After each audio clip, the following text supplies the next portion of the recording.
afternoon and welcome to Healthy Lifestyle. I'm Lorianne Casdia. Our goal at Healthy Lifestyle is to inspire, educate, and empower you to fulfill a healthy, emotional, spiritual, and physical life. Well, happy May. And this May, I'd like to focus on a theme of manifestation. After all, spring is the season of bringing things to life. So my big question for you is this. What would you like to bring into fruition? And what steps can you take this spring to make it happen? Maybe you'd like to finally finish that big project you've been working on. Maybe you'd like to start your own business or get a different job, one that brings more joyful fulfillment and balance into your life. Or maybe you would just like to achieve a health goal, gain a much needed item for your home or business, or enter into a new relationship with someone. Whatever it is that you dream of manifesting, you can absolutely make it a reality. And first, you need to make a commitment to that goal and take consistent actions toward it. Because if you're not willing to do what's necessary to make those dreams come true, that's all they'll ever be, daydreams. Well, that's why my May manifestation challenge for you is to really commit to your goals and start taking action towards achieving them. If you need help setting your goals or want more guidance on how to achieve them, please email me at healthylifestylewithla@gmail.com. Today, speaking of health, we have the wonderful John Cosgrove. He's a chief of surgery at Glen Cove Hospital from Northwell Health, and he is here to talk about some various things that he actually manifests himself. How are you, John? Welcome. Thank you, Lorianne. Welcome to the show. Pleasure to be here. I'm so happy that you are.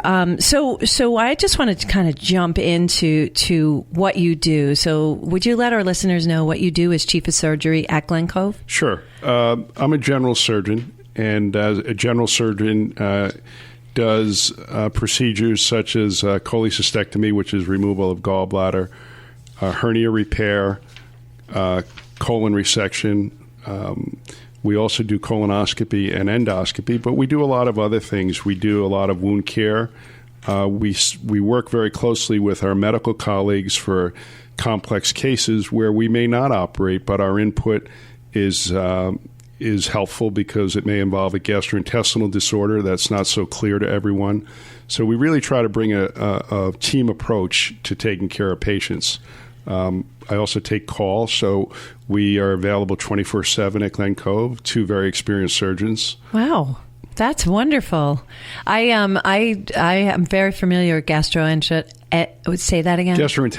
Intestinal issues.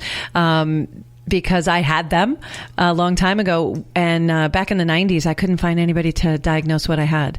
And one doctor I'll never forget, name will stay out, told me that totally psychosomatic, that I didn't have any issue whatsoever. I finally found, that's how I got into herbology, because I needed to find something to take care of this. And so I finally found a doctor who was like, oh yeah, I know exactly what you have. Bam. So suddenly he knew I had colitis. He gave me, I was on my way. So when you find the right doctor who has the right answers, like yourself, it's a relief. It's a relief. And then you just put it into play. You put what procedures you need to do into play. So it's a lot better. And I'm not good at waiting for answers. So that's great. I'm glad you did well. And I think a lot of people think that surgeons just operate, and a lot of what we do, Lorianne, is exactly what you talked about: patients who have gastrointestinal symptoms, abdominal pain that's of uncertain etiology, discomfort. We look at the whole patient, and many times we are going to recommend a workup and a course of treatment that does not involve surgery. Right. You mentioned gallbladder surgery, and I understand that there is almost an epidemic level of gallbladder issues. What's the cause of this? Why is this happening? Gallbladder disease is usually related to gallstones, and the formation of gallstones is multifactorial. It's genetic. There's components related to cholesterol metabolism. It's more prominent in women. Nevertheless, about 3 million Americans have gallstones, and we do about 750,000 cholecystectomies a year. So that means most people do not need surgery. However, there needs to be a diagnosis and there needs to be a plan of action. Now, what was that you just said? Well, what I said is I think a lot of patients end up in an emergency room or a doctor's office, and they have symptomatology that warrants at least an ultrasound to look for gallstones. Okay. And the general thinking among us is that if you have an episode of pain and you have documentation of gallstones on ultrasound or CAT scan, you should see a surgeon in consultation. No, that doesn't necessarily mean we have to take out the gallbladder. Does not mean... And that's the procedure that you mentioned that I can't pronounce. Cholecystectomy. You're killing me. And I'm trying hard. To no, do it's that. all good. It's all good. Well, you and succeeded. It's actually, I'll add, it's a laparoscopic cholecystectomy. So it's a that I got. It's a removal of the gallbladder with little incisions, which we've been doing here in Long Island since 1990. We were one of the first, I won't say the first, be very skeptical, people say the first, but a Long Island Jewish, which is now part of Northwell, we were one of the first groups doing it in Long Island. And how long have you been with Glen Cove Hospital? I've been with Glen Cove a year, but I've been with the Northwell Health System going back to the days of Long Island Jewish and North Shore, even before they moved with North Shore. So on and off, I've been with Northwell for 25 years. Wow, that's great. Yeah.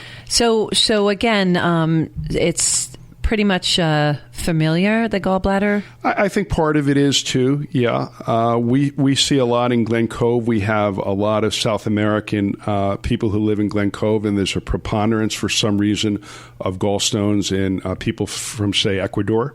Really? And we see some young people. So it defies the typical stereotypes. Like when I was in medical school, we were taught it's generally women who may have had pregnancy who are more prone to it because of the gallbladder doesn't empty as well during pregnancy. Those are the type of patients you see in their 40s. But being at Glen Cove and other places like that, we see younger people with this disease, and not just women, but men. So I've operated on patients who are in their early 20s with very severe gallbladder disease. What are the symptoms? Well, they're not classic. That's the trouble. Generally, you could say it's upper abdominal pain below the rib cage and going to the back, but sometimes it's the atypical symptoms that you described that are related to colitis or something else. So that's why we really like to do imaging studies. And ultrasound is a non-invasive study. It's not like CAT scan requiring radiation. Ultrasound is the gold standard for looking for gallstones. So does it radiate? Because I can't tell you how many times. No, and that's a nice thing. And there is an initiative on the part of the Northwell system to cut down the number of CAT scans. I heard our medical director the other day, Dr. Sherman, say that we need to really cut down the number of CAT scans. This is a national problem, going to hospitals and people getting too many CT scans. Gallbladder disease is one of those things we don't even need a CAT scan in most cases, right? And it's non-invasive. Yeah, sonogram like they use when you're pregnant. Exactly. Yeah, those are great. I can't tell you how many times they checked me for gallbladder when I was having the colitis, and they didn't know it was colitis, and they kept checking me for gallbladder, and I'm like, it's not up that high. I don't know what you're doing. Right. So it's you have to be your own advocate. How do you feel about that? Really understanding your body. It's great. I mean, it's great hearing you say that. I really like to empower my patients when they see me, and I like to empower their families because the patient is really going to give you their diagnosis. I tell the medical students that if you listen carefully to the patient, they will make you look smart. If you don't listen to the patient and think you know more than them, you're not going to be very smart. And patients really tell you what's wrong with them. It's just up to you to guide them in the right diagnostic realm. Right. You are listening to Healthy Lifestyle. I'm Lorianne Casdia. We're here with Dr. John Cosgrove. He's Chief of Surgery with Glen Cove Hospital, and we are on 103.9 Long Island News Radio. So back to some of the other surgeries you do. June is a very special month for one of the surgeries you do. So let's talk about that. Okay, so So June is National Hernia Awareness Month. So I'm glad you brought it up because I do a lot of hernia surgery. And hernias can manifest in different ways. Hernias we think of in the groin or the inguinal region in both men and women. Right. But a lot of hernias we see are complex abdominal wall hernias of patients who've had prior abdominal surgery. When you've had prior abdominal surgery, there's a high risk of developing a hernia, incisional hernia. The good thing about laparoscopy is that it's cut down that risk, but we have a lot of patients who've had open abdominal surgery. So we actually have a really nice program at Glen Cove where we do combine abdominal wall surgery with the plastic surgeons. And not only is the functional outcome better because we do a real anatomic dissection with the plastic surgeons, we work together, but the cosmetic outcome is better and the patients are much happier. So we book all of our abdominal wall hernias with the plastic surgeon. What's the need for the plastic surgeon? Okay, great question. They first of all, they're a lot better at doing skin incisions. So, and the plastic surgeons generally approach the abdominal wall very low down, like a woman who gets a cesarean section. Sure. They have a very low scar transverse across, which can't be seen. It's below the bikini line. Right. So the plastic surgeons can elevate that up, start with that incision, go all the way up to the rib cage. We did a case the other day, and expose the entire abdominal wall to that where the hernia is. Then I go in, repair the hernia with mesh. Right. And then they come back in, plicate the abdominal wall so it's tight like a drum.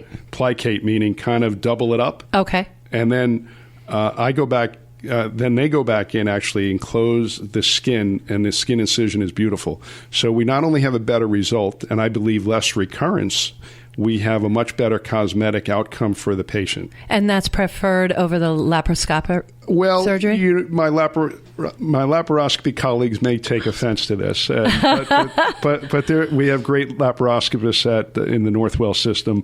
But I'm willing to say that I think our approach is an excellent approach for the patients. Right. Well, because you said a lot of times they'll get the hernia back. Yeah, even with laparoscopy you can, but the chance of having it come back, if you do it either way, open or laparoscopic, and you do it well and carefully, is very, very low, probably less than 3%. What made you get into this?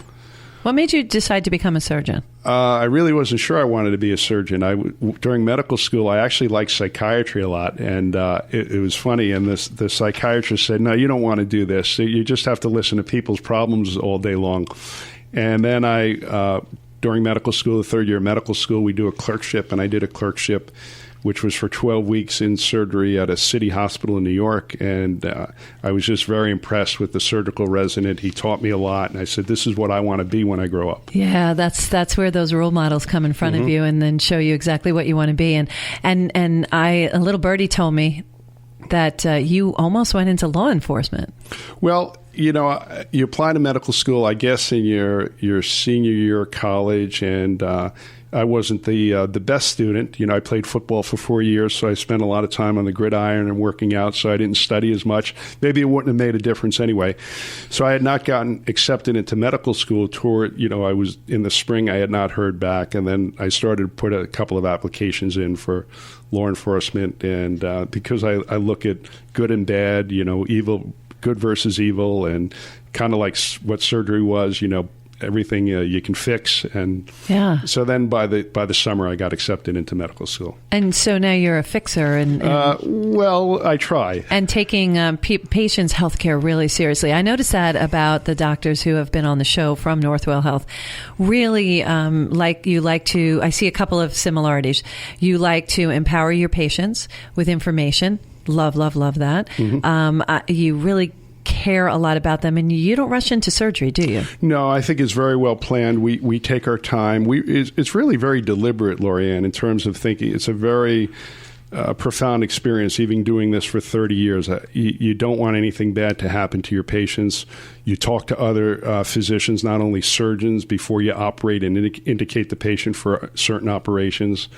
And I still get butterflies before surgery, which I think is a good thing. Because you have to go into the OR with a lot of humility. Yeah. I get butterflies, not the same situation, but I get butterflies still going on. I've been singing since I was knee high to a grasshopper, but I still get butterflies. I get nervous when I'm not nervous. So if I don't have those butterflies, that's a rut-row moment for me. I'm like, okay, wait, something's wrong. I need, there must be something going on here, and I don't know what it is. So it's humility. It's going in there and making sure you're looking at everything, dotting all the I's, crossing all the T's, taking out what you're supposed to, and not taking out things that you're not supposed to. Correct. We pray every day. And we have a great team at Glen Cove, our team, that not just the surgeons, but the nurses and the staff. So we all work with each other. It's a team sport. Yeah. And it's not a sport, but it's a team endeavor. Yeah. Well, that again goes back to when we're kids working in team sports. That gives you the tools that you need for life. Everything you do, you can't do it by yourself. You know, I'm not doing the radio show by myself. I have our unbelievably talented Brian here who helps me every time we record. And, you know, it's like anything. You have to have a team. So, and just everybody has what they're supposed to do to make it better. So do you guys meditate before you go in? Well, do you have music? Because I know one of the doctors who performed a surgery on me recently, he had music going. It was this classical music. I'm like, all right, this is soothing for me. Our chief of anesthesia likes to play, you know, Jimmy Buffett. Nice. But I can't argue with him because he's one of the best anesthesiologists I've had in my 30-year career. I don't play music. I look at it more as a kind of solemn thing, but that I just like. I like to hear what the staff has to say, and you know, and I encourage people to speak up in the OR. I said, you know, I want to know what you think of this, even though I kind of already know, because a lot of things we do with laparoscopy, so everybody's looking at the monitor. Sure. So I'll say, what do you think of this? What do you think of this? But it's a very controlled environment. It's not like Chicago Med or, it's very unlike that. You want things in control and calm, and very rarely do we get excited because we've done this a lot. Yeah. I can see that. And I like that you collaborate with the team, because more eyes, the reason I collaborate in marketing strategy and mentoring, I collaborate because more eyes make a better outcome. So sometimes people see things that you may miss, and doubt you miss anything because you're really good at what you do. Well, but I think you're right, Lori, and we encourage other people because we all have eyes and minds, and it's very important for the patient's outcome. Yeah, and we all deal with challenges. We talk about this on our show all the time. We all have challenges. We all have our own things and process that we have to go through, and we kind of have to put it aside sometimes to serve the other person. And so while we're serving the other person, sometimes we're not 100% all in, so having those other eyes are helpful. It's really helpful. So you also do colonoscopy screening. Yes, I do. I was trained by probably the Michael Jordan of colonoscopy. I trained at Beth Israel in New York City. Right. And there was a Dr. Hiromi Shinya who actually brought colonoscopy to the United States. Wow. In the late 1960s. Thank him for me. He just retired a few years ago, and he had done, during his career, 250,000 colonoscopies. Wow. There's nobody in the world who will ever do that. But when I say he trained you watched him. He never let you do anything. So so I came out of a training program where we not only did colonoscopy, but I also do upper endoscopy. But colonoscopy is important for screening. Yeah, and once a year? Once a year, age 50. They're going to lower that soon. And why? I think that they're finding that to pick up polyps earlier, that the purpose of colonoscopy primarily is to remove colon polyps, because if you remove all colon polyps, you eliminate 90% of the reason for colon cancer. Gotcha. And we have a program now at Glen Cove where our gastroenterologist, Dr. Masood, has started a screening program. And it will even take care of people in that community who may not have the means to otherwise get screened. That's wonderful. That is wonderful. One last thing before we go, and I hope to have you on again because there's so much more to cover and talk about with you, and you're an absolute delight. So National Hernia Month is June. What do you recommend? What do people do? Well, I recommend that people... not get hernias. Right. Don't go out lifting in the backyard. There you go. Not at all. I mean, I can't tell all your listeners to go out and go see their doctors, because I'll be getting calls from the primary care doctors. Why'd you tell all these people to come in June? I think people should be aware of their bodies and examine especially their groin area, or if they've had a prior abdominal wall surgery, and feel for a lump, feel for something that pops in and out. Sometimes it can be very subtle, but it comes more with standing for a long period of time. And if you have a lump that pops out in the groin or the abdominal wall, then you should probably see your primary care physician, and then they can confirm or deny whether you have that. That's absolutely great advice. So I did not know that June was National Hernia Month. That will be a new one on my list of things to do. And thank you so much. Really appreciate you being here. Thank you very much. Really appreciate you. I really enjoyed this. Yeah, it was good. Yeah, thank you. We are listening to Healthy Lifestyle, or rather you are. I'm Lori Ann Casdia. We will be right back with our next guest.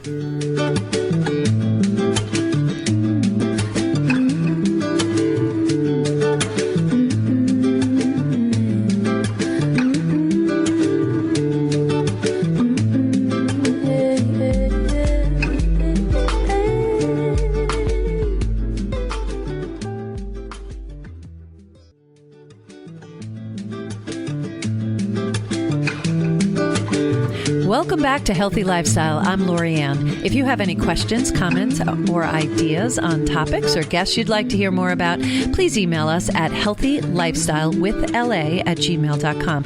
And of course, we appreciate you following us on social media at Healthy Lifestyle with LA. So for our second half today, we have Dr. Adam Bitterman. He's a doctor of osteopathic medicine. Yay me. He's an orthopedic surgeon at Huntington Hospital who specializes in foot and ankle surgery, right? That's correct. Excellent. Well, welcome to the show. Thanks for having me. Pleasure. Absolutely pleasure. So talk to us about what you do.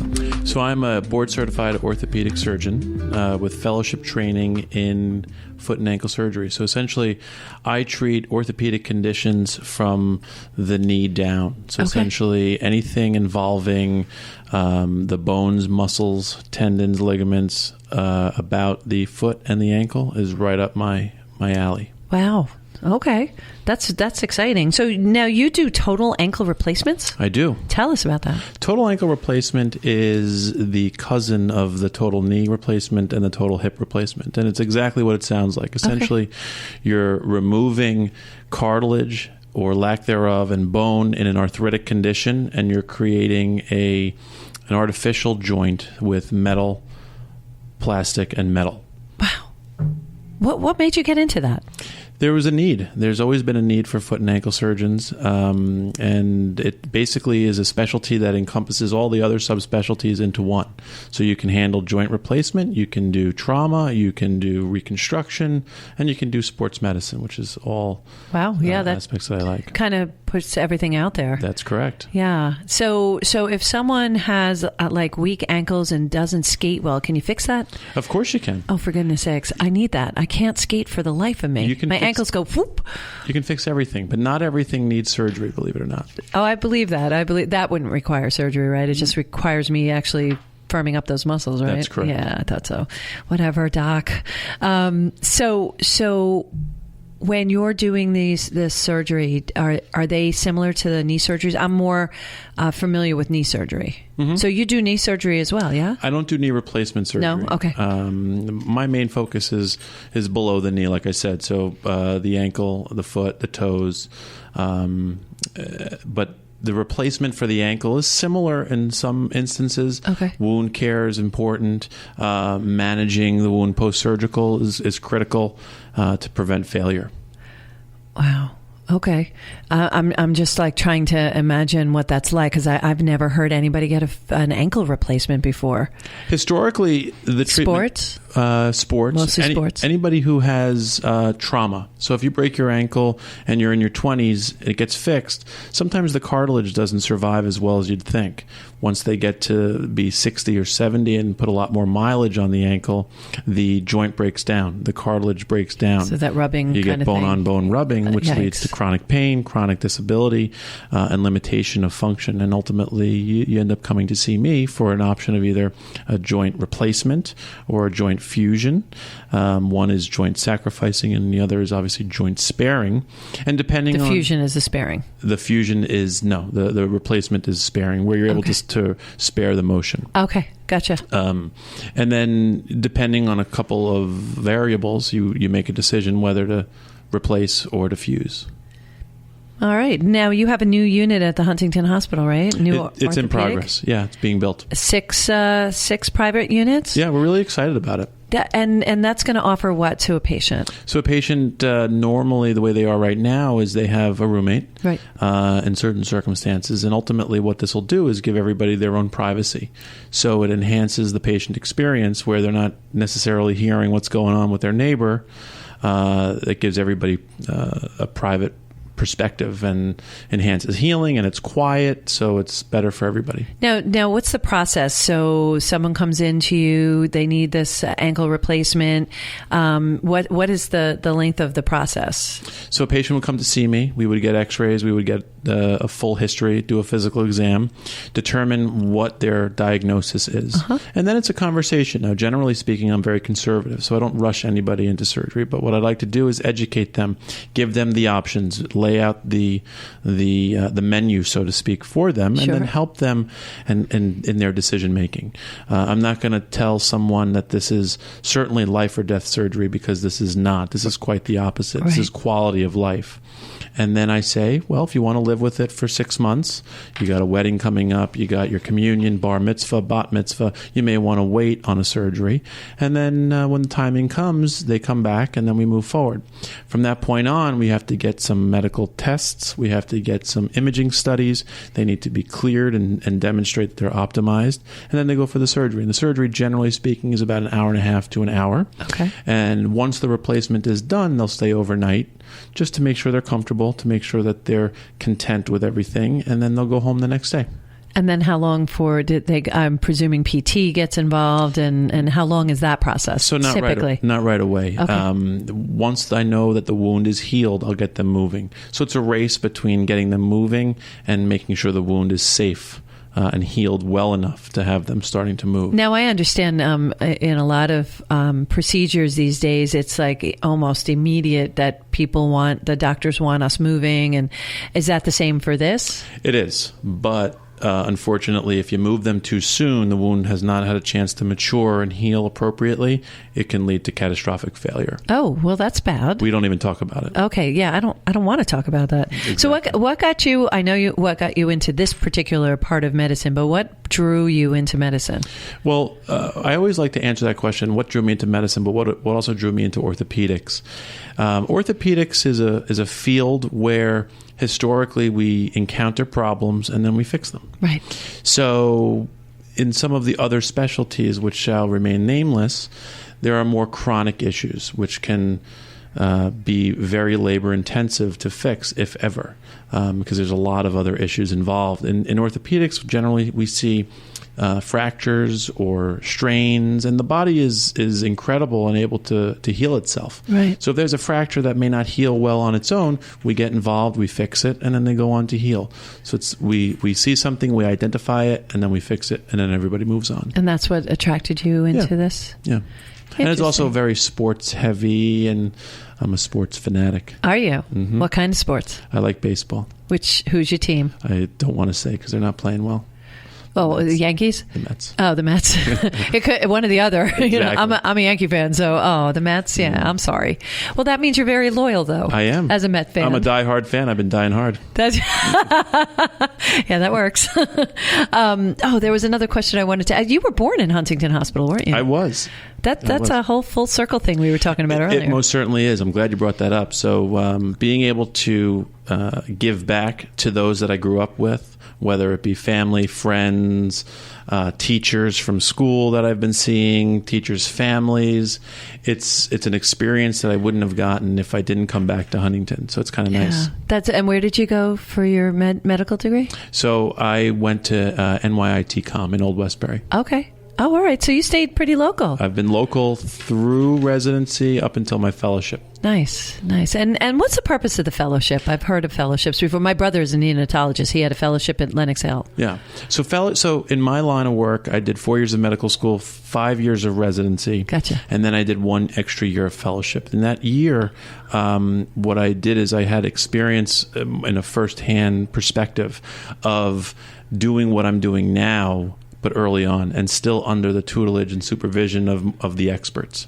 So my fellowship was in Chicago at Rush University Medical Center, which is a very well-known orthopedic-heavy place. Wow. Yeah, it's very well-known, actually, for that. So, and how long have you been with Huntington Hospital? I'm in my 3rd year. Wow. Okay. How big is the unit, the group, the team that you work with? Oh, well, we have a whole orthopedic institute across the service line of about 100 doctors. Within Huntington Hospital or across all of Northwell? So all across Northwell. Northwell Health. Mm-hmm. And Northwell Health is primarily Long Island area, or where's Northwell Health? So we are from Mather, yes, all the way up into Westchester. Right. All over. Okay. All right. I go to Mather all the time. Well, not recently, so all knock good. on wood. And yeah, knock on wood, and not for ankle issues. So that's good. That's real good. So tell us more about what you do. Has there ever been a story that just stands out? One of your patients' stories that stand out that just really made a difference, where you felt like, yeah, this is why I do this? There are a couple. And the first one that comes to mind is a gentleman who was in a very labor-intense line of work. He was jumping on and off trucks. And he came in because he noticed a deformity to his foot, and that deformity was progressing. It wasn't getting better. It was only getting worse. And then he also noticed that the sensation around his foot was getting worse. He was showing some telltale signs of medical illnesses as well. So, my role was to put all of that together. And we actually diagnosed him with a medical diagnosis that he didn't even realize he had. Okay. That being diabetes. With diabetes, you can also get bone breakdown, and sure enough, he had that as well. And all in all, he had ulcers that were pending to his foot because he couldn't feel the bottom of his foot. The bone infrastructure was changing, and the bones were pressing on the skin, which was ultimately pressing on the shoe and the floor, and he didn't know. So he was progressing rapidly to the point where he was borderline infected. So what we had to do is counsel him significantly, get him appropriate medical care to manage his diabetes, which thankfully in his case he did. Wow. And ultimately turn his life around. And that was from a medical standpoint. From an orthopedic standpoint, we had to reconstruct his foot. And he did really well with that. Wow, that's totally amazing. And this goes back to what we speak about on the show all the time, that we're here to serve one another. And that's such a great, beautiful story about how you really served other people. And you served this gentleman on so many levels. Catching that, doesn't that make you feel amazing? It's really exciting. I mean, I never thought I would be comparing medicine and orthopedics together or combining the two. But more frequently than not, I am. So it's a great opportunity, and I'm really excited about it. So I know somebody who, and I'm under the understanding as you get older, you do kind of lose sensitivity to your extremities. And I know someone who has, I guess they said it was like their second, third toes that they just don't feel anymore. Mm-hmm. But everything else is fine. Mm-hmm. And they're very healthy and the whole 9 yards. She's very active. What would account for something like that? It's hard to age? Not necessarily. I mean, there's so many reasons why someone can lose sensation to their toes, to their foot, to their hands. It can be metabolic. It can be related to diabetes. It can be a vitamin deficiency. It can also be a nerve issue. It can be coming from the back. So it's hard to just pinpoint age and blame that. Otherwise, a majority of the population would be walking around with numb extremities, and that's not necessarily the case. So everybody needs a thorough exam, needs a thorough history, and there's more to it than just age. So it could be a combination of a bunch of things, and it could be nothing? Right. Yeah, gotcha. Any other stories that you'd like to share with us? My first total ankle replacement was an exciting time also in practice. And must have been scary. It was. This was a gentleman who was well known in the community that I didn't know right away. Everybody told me afterwards, but just the fact that he noticed an immediate improvement sort of hit home how well this procedure does. And I already knew that, but to see it firsthand under my care was exciting. And so I saw him recently, and he was very thankful. He was doing really, really well. And so, you give back someone's quality of life when they're down. It's definitely rewarding. Truly, truly a gift. Yeah. That is truly a gift that you can give back like that. You're listening to Healthy Lifestyle. I'm Lori Ann Casdia. We are here speaking to Dr. Adam Bitterman. He's a doctor of osteopathic medicine, and we're talking about foot and ankle surgery and some upsides. What would you tell people listening, if you could tell them anything, the most important thing about care or something to that effect relative to foot and ankles? I think in the foot and ankle world, a lot more pedicures, because yeah, no. Approach with caution. Approach that area with caution. But a lot of stuff doesn't need surgery. Okay. And it's, the saying always goes, it's better to be conservative than to be aggressive and then fail. I like to be conservative. I always approach with a conservative frame of mind.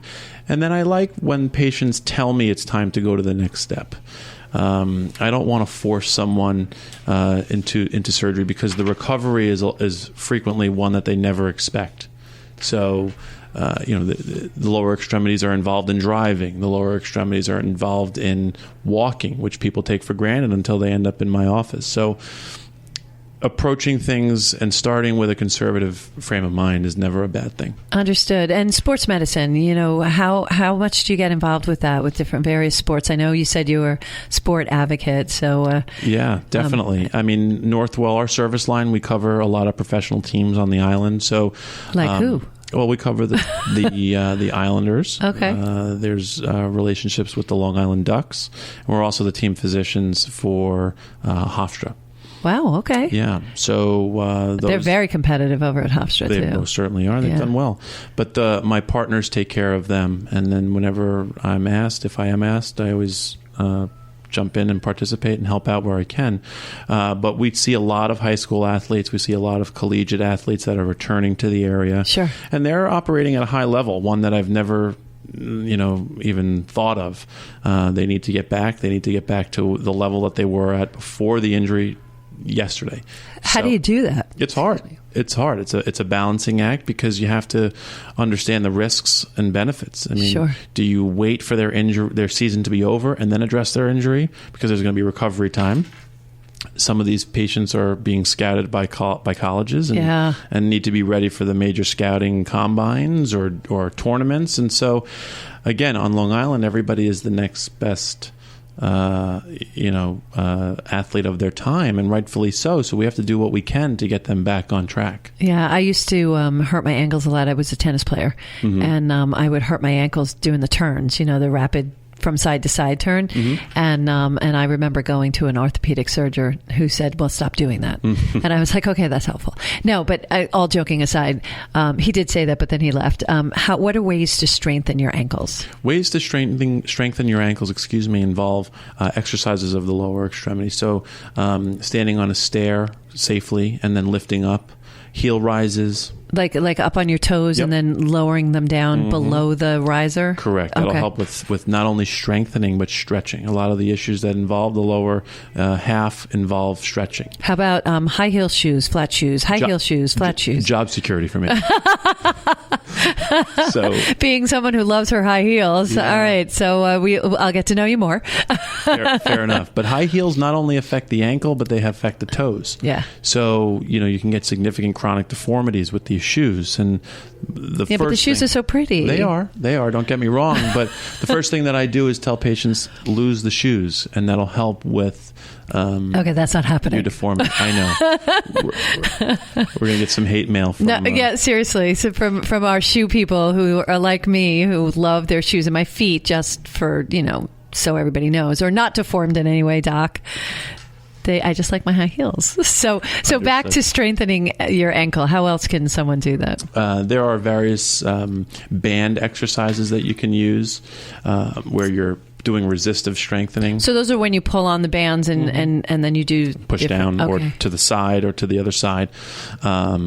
Bicycle, that'll help you too. Okay. Brisk walking, running. You have to be careful of the surfaces that you're using because they can do more harm than good. Okay. And if you were to leave our listeners with one magical thing that they should do to take care of their ankles or their feet, or what would that be? Wear the appropriate shoes. Oh, don't go there. You have to go there because roughly 70% of people are wearing incorrectly sized shoes. Yeah, I could get that. Incorrectly sized shoes. I get that. I get that.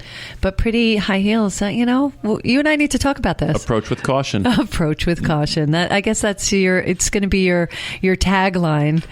So Dr. Bitterman, approach with caution. Oh, wait, no.